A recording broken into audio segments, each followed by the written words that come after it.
حضرت سلیمان علیہ السلام اللہ کے ایک برگزیدہ نبی تھے۔ آپ داؤد علیہ السلام کے بیٹے تھے۔ سلیمان علیہ السلام کی حکومت دنیا کے ایک بڑے حصے پر تھی۔ سلیمان علیہ السلام کا سلسلہ نسب یہودا ابن یعقوب سے حضرت ابراہیم علیہ السلام تک جا ملتا ہے۔ آپ کم عمری میں ہی تخت نشین ہو گئے۔ اللہ نے آپ کو داؤد علیہ السلام کی طرح منصب نبوت سے بھی نوازا اور ساتھ ہی وسیع ملک و سلطنت بھی عطا فرمائی۔ سلیمان علیہ السلام کی حکومت انسانوں کے ساتھ جن و انس، شیاطین، چرند و پرند اور ہر انواع و اقسام کے جانوروں پر تھی۔ علماء نے آپ کی حکومت 750 سال لکھی ہے۔ آپ کو بہت سارے معجزے بھی عطا کیے گئے تھے۔ مثلاً آپ جانوروں کی بولیاں سمجھ سکتے تھے، آپ ہوا پر قابو رکھتے تھے اور آپ کا تخت ہوا میں اڑتا تھا۔ جن اور شیاطین آپ کے خادم اور غلام تھے جو حکومتی امور میں آپ کی اطاعت کرتے تھے۔ مسجد اقصیٰ کی تعمیر میں انہی جنوں نے دور دور سے پتھر اور سمندر سے موتیاں نکال کر لایا کرتے تھے، جس سے بیت المقدس کی تعمیر ہوئی۔ اس کے علاوہ آپ جنوں سے بہت سارے کام لیا کرتے تھے۔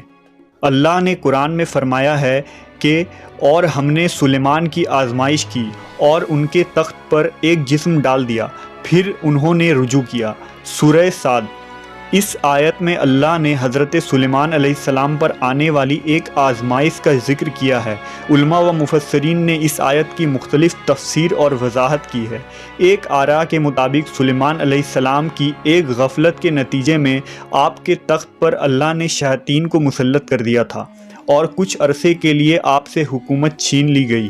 واقعہ یوں ہے کہ ایک دفعہ حضرت سلیمان نے کسی جزیرے میں واقع ایک شہر سیدون پر حملہ کر دیا، کیونکہ وہاں کے بادشاہ کے فتنوں کے متعلق آپ کو خبر پہنچی تھی۔ اس جنگ میں حضرت سلیمان کے لشکر فتح یاب ہوئی اور اس بادشاہ کو قتل کر دیا گیا۔ مال و غنیمت کے طور پر اس بادشاہ کی بیٹی بھی سلیمان علیہ السلام کے سامنے پیش کی گئی، جو مسلمان ہو گئی، لہٰذا آپ نے اس سے نکاح کر لیا۔ نکاح کے کئی عرصوں بعد بھی وہ اپنے باپ کو نہ بھلا سکی اور وہ اس کی یاد میں بہت غمگین رہا کرتی تھی۔ سلیمان علیہ السلام کے حکم سے جنات نے اس کے باپ کے شکل کا ایک بت بنا دیا، لہٰذا وہ اسے دیکھ کر اپنا دل مطمئن کر لیا کرتی تھی۔ کچھ ہی دن گزرے کہ اس کی کنیزوں اور قوم کی عورتوں نے اس بت کی پوجا شروع کر دی اور سلیمان علیہ السلام کے محل میں ہی خفیہ طور پر بت پرستی کا آغاز ہو گیا، جو 40 دن تک جاری رہا۔ آخر حضرت سلیمان کے وزیر آصف برقیہ کو اس کا علم ہو گیا۔ اس نے آپ کو اس شرکیہ عمل کی خبر دے دی۔ آپ علیہ السلام بہت ہی برہم ہوئے اور غصے میں آ کر اس بت کو توڑ دیا۔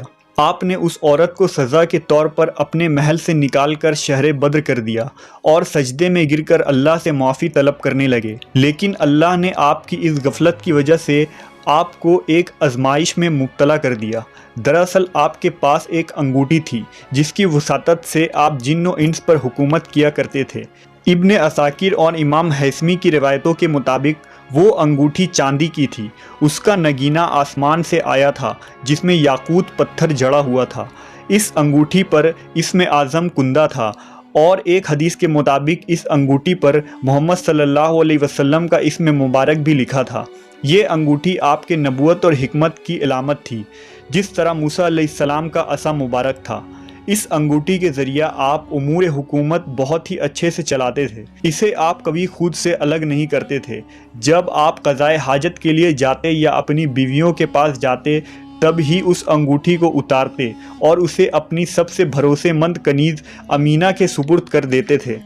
ایک دن جب آپ قضائے حاجت کے لیے جا رہے تھے تو اس انگوٹھی کو امینہ کے حوالے کیا۔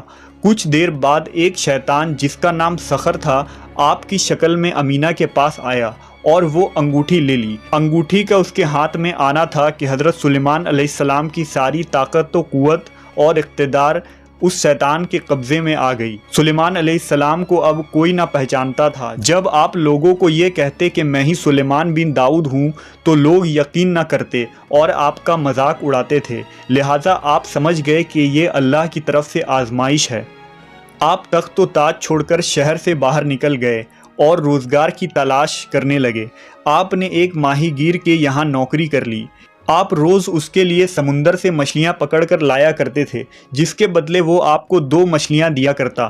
یہ سلسلہ 40 دن تک رہا، اتنی ہی مدت جتنی آپ کے محل میں بت پرستی ہوئی تھی۔ آخر کار اللہ نے آپ کی توبہ قبول فرما لی۔ اب وہ شیطان صقر جو محل میں سلیمان علیہ السلام کی شکل و صورت لیے حکومت کر رہا تھا، درباریوں نے اس کے عادات و اطوار سے یہ بھانپ لیا کہ یہ حضرت سلیمان علیہ السلام نہیں ہے، لہٰذا محل میں موجود علماء نے یہ تجویز کی کہ اس کے سامنے توریت پڑھا جائے گا، اگر وہ شیطان ہے تو اسے سن نہ پائے گا۔ لہٰذا ایک روز جب وہ تخت پر بیٹھا تھا، سارے علماء اس کے ارد گرد جمع ہو گئے اور توریت کی تلاوت کرنے لگے۔ پھر کیا تھا، وہ شیطان کلام الہی سن کر تاب نہ لا سکا اور وہاں سے بھاگ گیا۔ جاتے جاتے اس نے وہ انگوٹھی سمندر میں پھینک دیا تاکہ حضرت سلیمان کو انگوٹھی کبھی نہ مل سکے، لیکن تقدیر میں کچھ اور ہی لکھا تھا۔ اس انگوٹھی کو ایک مچھلی نے کھا لیا اور حضرت سلیمان علیہ السلام اس دن جب مچھلیاں پکڑنے ساحل پر گئے تو جال میں وہی مچھلی پھنس گئی۔ ماہی گیر نے بھی وہی مچھلی سلیمان علیہ السلام کو دے دیا۔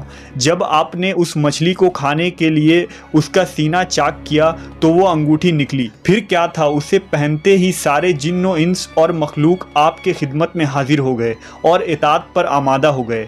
آپ نے بارگاہ خداوندی میں شکر بجا لایا اور پھر سے حکومت سنبھال لی۔ اس موقع پر آپ نے وہ مشہور دعا کی تھی جسے قرآن میں سورہ صاد میں ذکر کیا گیا ہے کہ اے میرے پروردگار، میری مغفرت فرما اور مجھے ایسی بادشاہت عطا کر جو میرے بعد کسی کو بھی میسر نہ ہو۔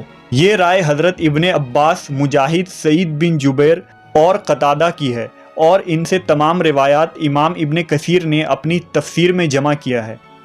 اہل تشیعوں کے عقائد کے مطابق یہ انگوٹھی بعد میں آنے والے نبیوں کو منتقل ہوئی اور نبی صلی اللہ علیہ وسلم کے ذریعہ حضرت علی کو ملی۔ اس طرح اولاد علی کو منتقل ہوتی رہی۔ حسین بن موسیٰ بن جعفر کہتے ہیں کہ ایک دن امام رضا علیہ السلام کے ہاتھ میں چاندی کی انگوٹھی دیکھی جو باریک اور نازک تھی۔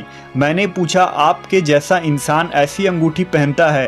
فرمایا، یہ سلیمان بن داؤد کی انگوٹھی ہے۔ یہ انگوٹھی اب امام مہدی علیہ السلام کے پاس ہے جو ان کے ظہور کے بعد نمایاں ہوگی۔